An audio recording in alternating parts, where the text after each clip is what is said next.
June 7, 1992, dawned under a heavy cloud of confusion in Springfield, Missouri.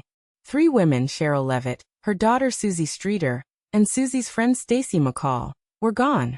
They vanished from their home without a trace, leaving behind a scene that offered more questions than answers. The morning began with an unsettling discovery. Friends and family arrived at the Streeter Levitt home, expecting to find the women, but instead found an empty house.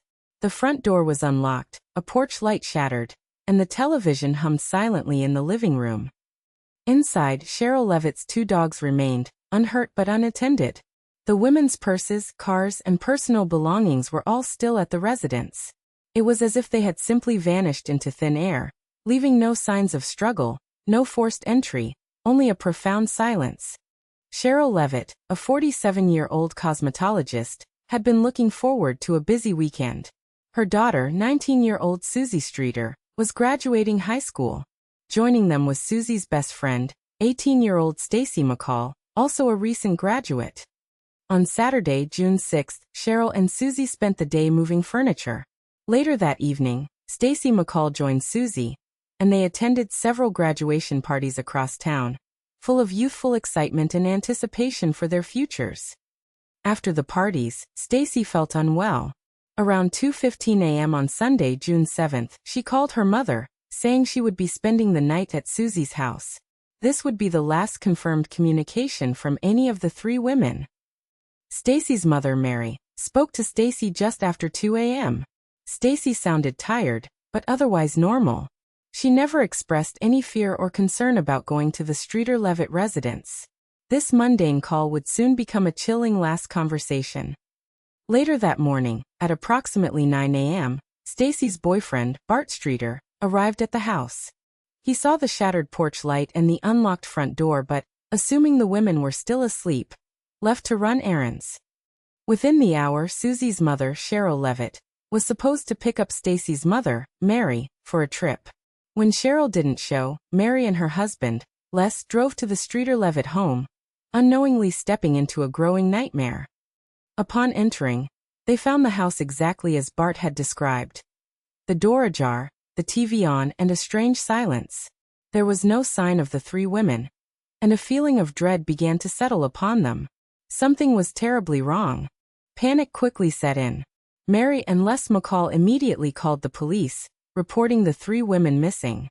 This urgent call marked the official beginning of what would become one of Missouri's most enduring and baffling cold cases. Springfield police arrived on the scene, immediately securing the area. Investigators meticulously combed through the house, searching for any clues, any disturbance, anything that could explain the women's disappearance. They found minimal evidence of a struggle. A small burn mark on a mattress, consistent with a cigarette burn, was noted, and the porch light, confirmed to have been working the previous evening, was smashed into pieces. The most perplexing aspect was the lack of forced entry. This suggested that the women either knew their abductor or were taken by surprise while the door was already open. The implications were chilling. Investigators developed a timeline, interviewing everyone who had seen the women.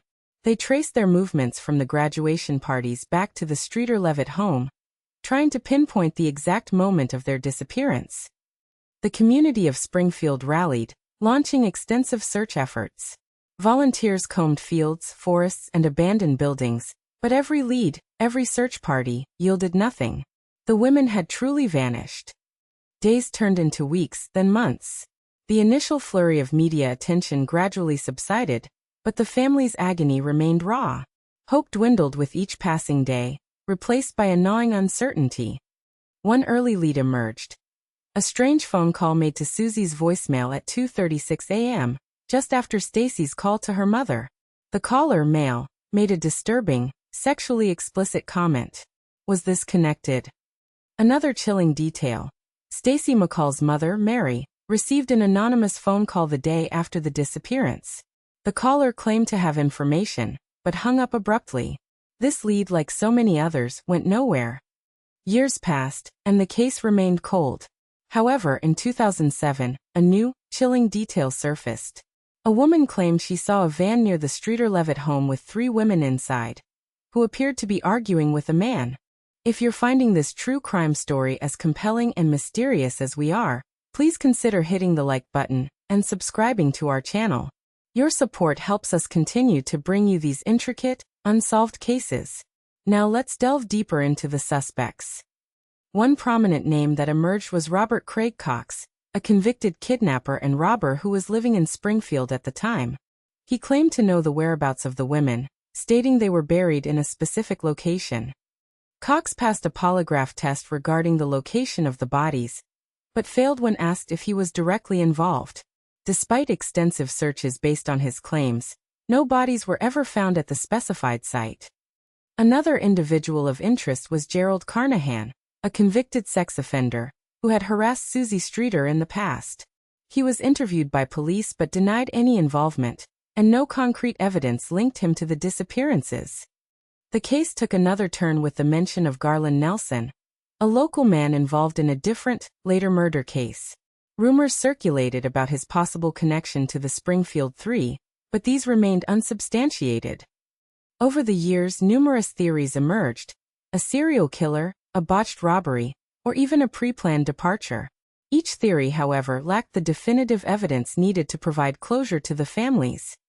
One particularly disturbing tip involved a man who confessed to killing the women and burying their bodies under a hotel parking garage. This confession, made years later, ignited a brief flicker of hope. Police investigated this lead, even using ground-penetrating radar at the site. Unfortunately, despite the chilling nature of the confession, no evidence supporting the claim, or any human remains, were ever discovered. The families of Sherrill, Suzie, and Stacy have never given up hope. They have tirelessly advocated for their loved ones, keeping the case alive in the public consciousness, desperate for answers and closure. Suzie Streeter's father, Brent, passed away in 2007, never knowing what happened to his daughter and her friends. The emotional toll on the families has been immeasurable, a constant ache of the unknown. The Sherrill Levitt home, the site of the disappearance, was eventually torn down.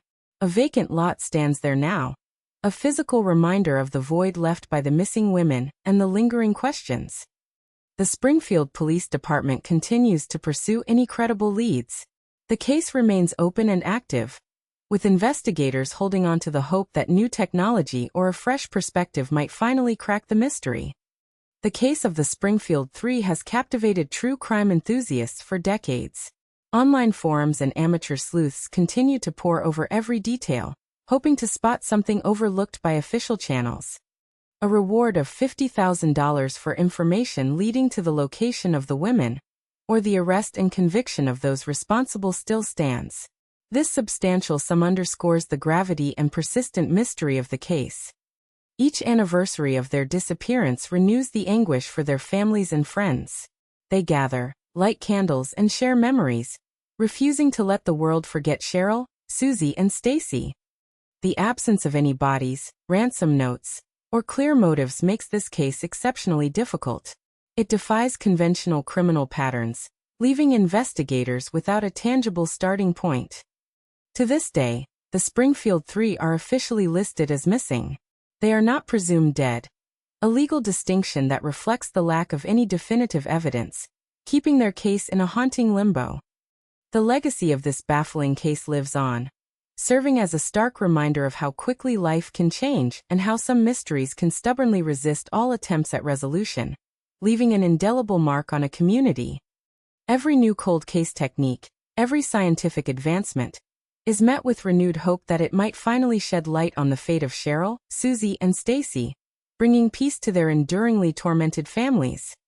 The case remains a tragic testament to the unknowns that can exist beneath the veneer of ordinary life. A quiet night, a suburban home, and 3 lives erased, leaving only questions in their wake. A chilling enigma. 32 years later, the Springfield Three case continues to haunt Missouri. Without a single piece of hard evidence, motive, or location of the bodies, the truth remains buried. The women's disappearance is a void that time has not, and perhaps never will fill. A true enduring mystery. The Springfield Three reminds us that some stories have no easy answers, leaving behind only echoes and questions. Thank you for joining us on this deep dive into an enduring mystery. If this video gripped you, Please like, subscribe, and share it with others. We'll delve into another compelling case in our next video. Until then, stay curious and vigilant.